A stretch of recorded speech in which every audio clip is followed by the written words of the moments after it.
Everybody, today we are going to discuss human environment interactions, the tropical and the subtropical region. सबसे पहले हम बात करेंगे life in the Amazon basin. अब ये अमेजोन बेसिन क्या है? Amazon basin is the part of south America drained bye the Amazon river and it's tributaries. Amazon basin वो हिस्सा है साउथ अमेरिका का जो कि अमेजोन रिवर जिसको सप्लाई करती है या उसकी ट्रिब्यूटरीज सप्लाई करती हैं, वाटर सप्लाई करती हैं. It covers about 35.5% of the south American continent. ये लगभग साउथ अमेरिकन कॉन्टिनेंट का 35.5% एरिया कवर करता है. Most of the basin is covered by the Amazon rain forest, also known as Amazonia. ज़्यादातर बेसिन का हिस्सा अमेजोन रेन फॉरेस्ट कवर करते हैं जिसको हम अमेजोनिया भी कहते हैं. This is the largest rain forest in the world. World का सबसे बड़ा रेन फॉरेस्ट है ये एरिया. This tropical region lies very close to the equator. ये ट्रॉपिकल रीजन जो है इक्वेटर के बहुत क्लोज है. Between 10 degree north of equator and 10 degree south of equator is the region of Amazon basin. It is characterized by a hot wet and humid climate. यहाँ का climate बहुत ही गर्म होता है, वेट होता है, ह्यूमिडिटी ज़्यादा होती है and thick and dense forest यहाँ पे प्रेजेंट होते हैं. The river Amazon flows through this region. Amazon river जैसे हमने अभी बात की थी इसी रीजन के फ्लो थ्रू करती है. Numerous tributaries join the Amazon river to form the Amazon basin. Amazon river की कई ट्रिब्यूटरीज अमेजोन रिवर को ज्वाइन करती हैं जिससे कि अमेजोन बेसिन बन जाता है. The river basin drains portion of the Brazil. ये रिवर बेसिन ब्राज़ील के कुछ पोर्शन, पेरू के कुछ portion, Bolivia, Ecuador, Colombia and a small part of Venezuela को भी ड्रेन करते हैं. ये एरिया लगभग लेंथ 6400 किलोमीटर कवर कर देते हैं. मतलब जो रिवर की लेंथ है आपकी वो 6400 किलोमीटर की अप्रॉक्सीमेटली आती है, जो कि one of the 2 longest rivers in the world है. क्लाइमेट की अगर बात करते हैं तो Amazon basin stretches directly on the equator. Amazon basin सीधे इक्वेटर के पास आता है and is characterized by hot and wet climate. यहाँ पर क्लाइमेट बहुत ही हॉट होता है, वेट होता है थ्रू आउट द ईयर, पूरे साल. Both day and nights are equally hot. Day and nights are equally hot and humid. Humidity भी हाई रहती है. स्किन आपकी स्टिकी फील करती है. लगभग रोज़ ही बारिश होती है यहाँ पर. There are no seasons. Seasons नाम की कोई चीज़ नहीं होती. डे टेम्परेचर्स बहुत ज़्यादा होते हैं with very high humidity.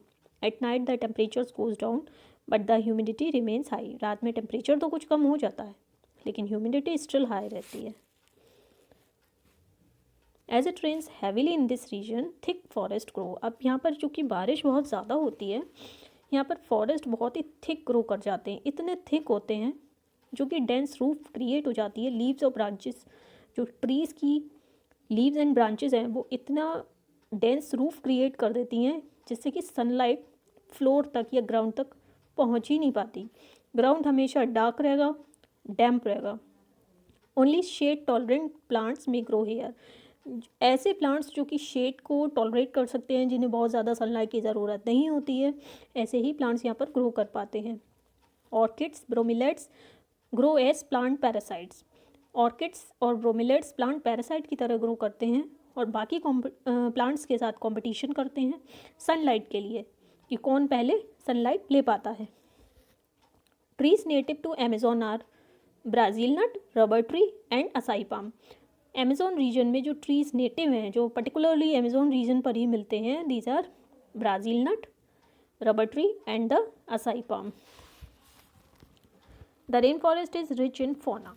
Again the rain forest में फोना आपको बहुत अच्छा मिलेगा. Tokens, humming birds, bird of paradise, ऐसी बर्ड्स मिलेंगी जिनका प्लूमेज बहुत ही ब्रिलियंटली कलर्ड होता है, देखने में बहुत अच्छी लगती हैं. These birds also loud sounds in the forest. बहुत बड़ी बड़ी साउंड्स निकालती हैं फॉरेस्ट में. Animals like monkeys, sloth are found here. Monkeys और स्लॉथ जैसे एनिमल्स भी मिलेंगे. क्रोकोडाइल्स, स्नेक्स, पाइथॉन्स भी मिलेंगे. एनाकोंडा एंड बोआ कॉन्स्ट्रिक्टर भी मिलेंगे. More than 90% of the animal species in the Amazon are insects.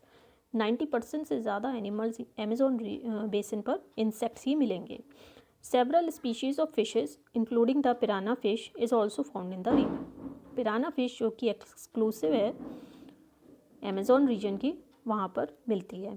More than 1400 species of mammals are also found in the Amazon, out of which majority of species are bats and rodents. Mammals में अगर देखें तो सबसे ज़्यादा bats and rodents मिलते हैं. Green anaconda आपको मिलेगा शैलो वाटर्स में. Emerald tree boa and the boa constrictor live in the Amazonian tree tops. और पेड़ के ऊपर वाले हिस्से में emerald tree boa and boa constrictor generally मिल जाते हैं. More than 1500 species of amphibians swim and are found in Amazon. Amphibians की भी देखें तो लगभग 1500 स्पीशीज़ तो आपको मिल ही जाएंगी. Unlike temperate frogs which are mostly found near water. अब हम टेम्परेट रीजन्स में देखते हैं जो फ्रॉग्स हैं पानी के पास मिलते हैं, लेकिन ट्रॉपिकल फ्रॉग्स यहाँ पर मिलेंगे. ट्रॉपिकल फ्रॉग्स का मतलब कि ये पेड़ पर रहते हैं. एक्चुअली होता क्या है, फ्रॉग्स को हमेशा स्किन मॉइस्ट रखनी पड़ती है. फ्रॉग्स को हमेशा अपनी स्किन मॉइस्ट रखनी पड़ती है, लेकिन जो रेन फॉरेस्ट है हमारा, यहाँ पे ह्यूमिडिटी लेवल्स काफ़ी हाई रहते हैं. रेन स्टॉर्म्स भी फ्रीक्वेंटली हो जाता है, लगभग रोज़ ही बारिश होती है, जिसकी वजह से जो ट्रॉपिकल फ्रॉग्स हैं वो ट्रीज़ की तरफ रहना ज़्यादा पसंद करते हैं, और इससे ये जो वाटर के प्रीडेटर्स हैं उनको भी एस्केप कर जाते हैं. यहाँ पर फ़िश स्पीशीज़ की बात करें तो लगभग 2500 फिश स्पीशीज़ यहाँ पर मिल जाएंगी, और हो सकता है 1000 एडिशनल भी हों जो कि अनएक्सप्लोर्ड हैं, जो कि अभी तक एक्सप्लोर नहीं हो पाई हैं. लाइफ ऑफ द पीपल की बात करें तो यहाँ पर लगभग पॉपुलेशन 30 मिलियन है, और लैंड जो है वो अमेजोन रिवर के पास है, इसीलिए बहुत ज़्यादा फर्टाइल है, जो कि फार्मिंग के लिए सुटेबल हो जाती है. People grow most of their food in areas after clearing trees in the forest. अब लोग क्या करते हैं, जो फॉरेस्ट हैं उनके ट्रीज़ को क्लियर करके वहाँ पर फार्मिंग प्रैक्टिस करते हैं. While man Hunt and fish along the reverse. Man क्या करते हैं, हंटिंग एंड फिशिंग करते हैं रिवर्स के पास, जबकि वुमेन क्रॉप्स की देखभाल करती हैं. They mainly grow tapioca, pineapple and sweet potato को ग्रो किया जाता है यहाँ पर बहुत ज़्यादा. The staple food is manioc which is also known as cassava, जो कि आलू की तरह ग्राउंड के नीचे ग्रो किया जाता है. Crops like coffee, maize and cocoa और also grown. Coffee, maize and cocoa को भी ग्रो किया जाता है. The most commonly spoken languages in the Amazon are Portuguese and Spanish. जो कॉमनली स्पोकन लैंग्वेजेस है अमेजोन बेसिन पर वो पोर्टुगीज़ एंड स्पेनिश हैं. The rain forest provide a lot of wood for the houses. Rain forest wood अच्छी quantity में supply कर देते हैं हाउसेस के लिए. कुछ फैमिलीज थैच्ड हाउसेस में रहती हैं जो कि बी हाइव्स की तरह शेप किए जाते हैं. कुछ अलग अपार्टमेंट लाइक हाउसेस होते हैं जिसको मेलोका बोलते हैं, जिसमें स्टीपली स्लैंटिंग रूफ होता है. Life of the people in the Amazon basin is slowly changing. जो अमेजोन बेसिन में रहने वाले इंडिविजुअल्स हैं उनकी लाइफ धीरे धीरे चेंज हो रही है. पहले जो डीपर एरियाज ऑफ फॉरेस्ट थे वो बहुत डिफ़िकल्टी से रिवर के थ्रू रीच किए जाते थे, बट 1970 में क्या हुआ, ट्रांस अमेजोन हाईवे बन गया, जिसकी वजह से जो जितने भी पार्ट्स ऑफ रेन फॉरेस्ट है बहुत ही एक्सेसिबल हो गए. Aircrafts and helicopters are also used for reaching various places. The developmental activities are leading to the gradual destruction of the biological drivers forest. अब ये जो बायोलॉजिकली ड्राइवर्स रेन फॉरेस्ट हैं, यहाँ पे जो डेवलपमेंटल हो रही है उससे उनका डिस्ट्रक्शन होता जा रहा है. It is estimated that a large area of the rainforest has been disappearing annually in the Amazon basin. अब ये जो डिस्ट्रक्शन हो रहा है इसकी इम्प्लीकेशंस काफ़ी वाइड हो सकते हैं. टॉप सॉइल वॉश हो जाएगी अगर जैसे रेनफॉल होगा, और जो फॉरेस्ट है वो एक बैरन लैंडस्केप में कन्वर्ट हो सकता है, तो उसके लिए प्रिवेंटिव मेजर्स हमें अभी से लेने होंगे. The rain forest have been suppressing but not eliminating the risk of fire. अब जो फॉरेस्ट फायर्स होती हैं तो बहुत फ्रीक्वेंट अकरेंस होती हैं, बट रेन फॉरेस्ट में ये फ्रीक्वेंटली नहीं होती हैं क्योंकि डेली ही रेन होती है अगर, और ह्यूमिडिटी लेवल्स काफ़ी हाई होते हैं. फॉरेस्ट फायर जब होती है तो ड्राइनेस की वजह से होती है, और फिर दूसरा कि आपकी जब रेनफॉल रोज़ हो रही है तो यहाँ पर फायर्स होना, फॉरेस्ट फायर्स होना थोड़ा सा इनफ्रीक्वेंट हो जाता है. हमने हार्डली सुना होगा कि रेन फॉरेस्ट में कभी, अमेजॉन रेन फॉरेस्ट में कभी फॉरेस्ट फायर हुआ है। They also help in reducing the air pollution. Obviously जो फॉरेस्ट होते हैं एयर पॉल्यूशन को कम करने में हेल्प करते हैं। Fishes in the Amazon tributaries are a huge source of protein in the reason.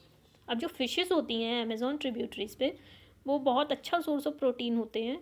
Seasonal floods redistribute nutrient rich soil silt into beaches and islands, enabling dry season riverside agriculture of rice, beans and corns without the addition of fertilizer।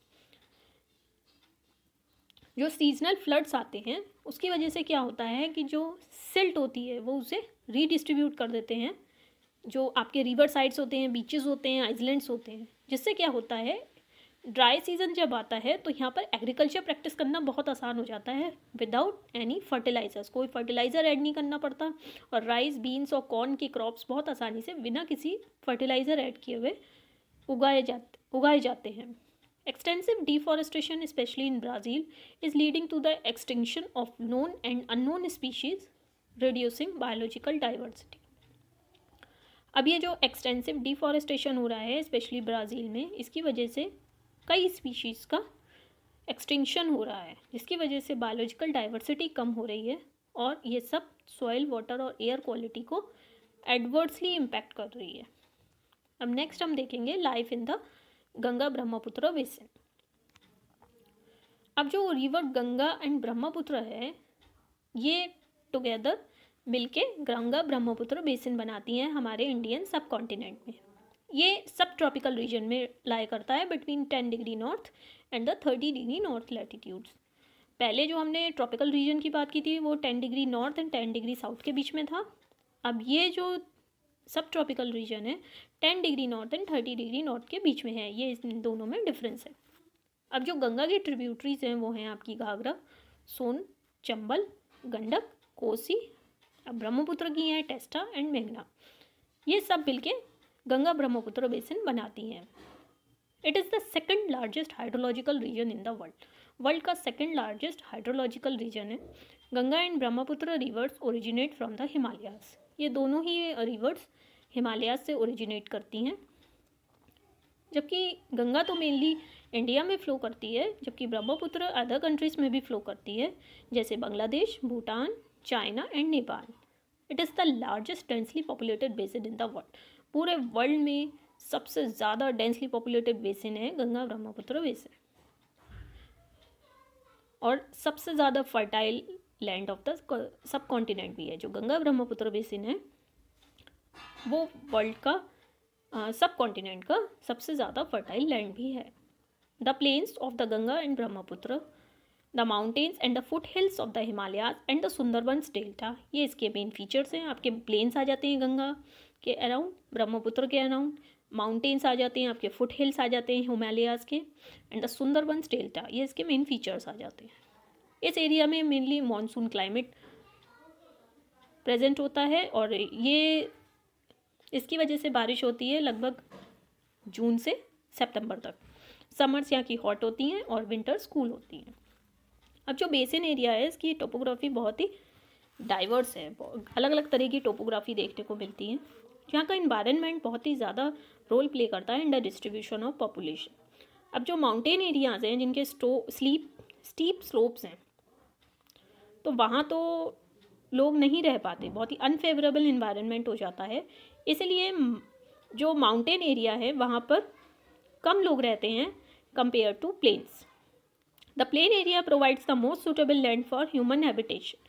The soil is fertile, soil यहाँ की fertile है। Agriculture main occupation है लोगों का, क्योंकि flat land available है crops को grow करने के लिए। Density of population of the plains is very high.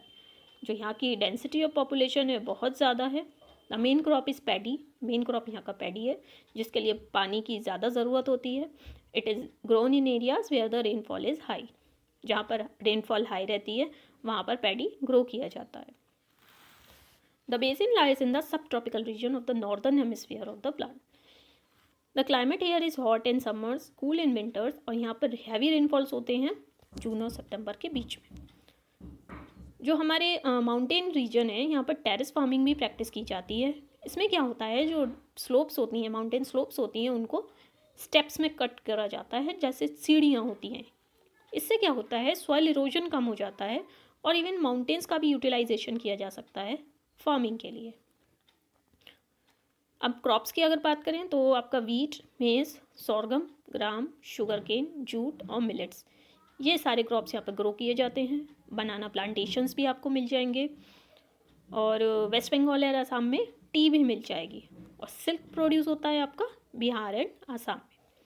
Vegetation cover की बात करें तो यहाँ पर लैंडफॉर्म्स के अकॉर्डिंग वेजिटेशन कवर रहता है। गंगा ब्रह्मपुत्र प्लेन में ट्रॉपिकल डेसिडुअस ट्रीज मिलेंगे अलॉन्ग विद टीक, साल एंड पीपल। और जो ब्रह्मपुत्र प्लेन है वहाँ पे बैम्बू ग्रोव्स ज़्यादा मिलेंगे। डेल्टा एरिया में आपको मैंग्रोव फॉरेस्ट ज़्यादा मिलेंगे। उत्तराखंड, सिक्किम और अरुणाचल प्रदेश में अगर देखें तो कॉनिफेरस ट्रीज लाइक पाइन, देवदार एंड फिर ज़्यादा मिलेंगे, क्योंकि यहाँ का क्लाइमेट बहुत ठंडा होता है और स्लोप्स भी स्टीप होती हैं।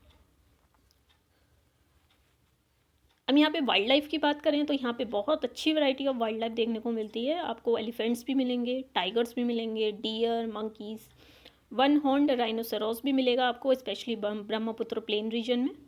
वहाँ पर काजीरंगा नेशनल पार्क है आसाम में, वहाँ पर आप देख सकते हैं उसको। डेल्टा एरिया में देखें तो बंगाल टाइगर, क्रोकोडाइल्स, एलिगेटर मिलेगा। The most popular varieties of fish are the rohu, catla and the hilsa fish. Rice is the staple diet of the people living in the area.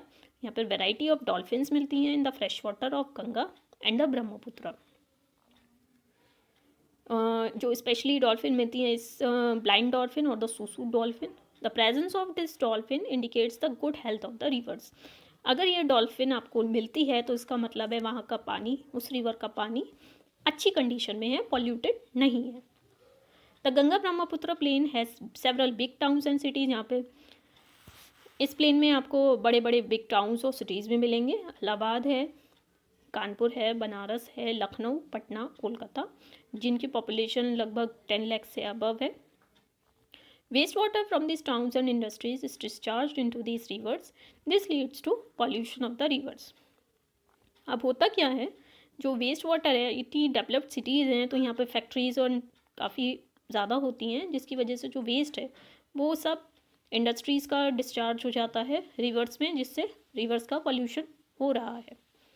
Transport की अगर बात करें तो यहाँ पर सभी तरह का ट्रांसपोर्ट बहुत अच्छे से डेवलप्ड है। प्लेन एरियाज़ में देखें रोडवेज, रेलवेज ट्रांसपोर्ट बहुत अच्छे से डेवलप्ड है। जो दो लॉन्गेस्ट नेशनल हाईवेज हैं NH24 एंड NH27 इसी बेसिन के थ्रू पास करते हैं। गोरखपुर का रेलवे स्टेशन देखें तो ये इसमें वर्ल्ड्स लॉन्गेस्ट प्लेटफॉर्म है। वाटरवेज भी इफ़ेक्टिव ट्रांसपोर्ट है, पर्टिकुलरली अलॉन्ग द रिवर्स, क्योंकि वाटर बॉडीज़ यहाँ पर रिवर्स ही हैं। Kolkata is an important port on the river Hooghly. अब हुगली पर कोलकाता एक इम्पॉर्टेंट पोर्ट है। The plain area has large number of airports also. Airports भी यहाँ पर काफ़ी देखने को मिलते हैं। टूरिज़्म यहाँ पर बहुत अच्छे से एक्टिविटी प्रैक्टिस की जाती है। यहाँ पर काफ़ी टूरिस्ट आते हैं, not only from India but from all over the world. Taj Mahal देख सकते हैं on the banks of river Yamuna in Agra. Allahabad में देख सकते हैं, आपको कॉन्फ्लुएंस मिलेगा गंगा एंड यमुना का। बुद्धिस्ट स्टूपास मिलेंगे उत्तर प्रदेश एंड बिहार में। लखनऊ में आप इमामबाड़ा देख सकते हैं। आसाम में काजीरंगा नेशनल पार्क देख सकते हैं। वाइल्ड लाइफ सेंचुरीज देख सकते हैं। और अरुणाचल प्रदेश में ट्राइबल कल्चर देख सकते हैं। सुंदरबंस भी एक अच्छा टूरिस्ट एट्रैक्शन प्लेस है due to the growing population and unending aspiration of humans.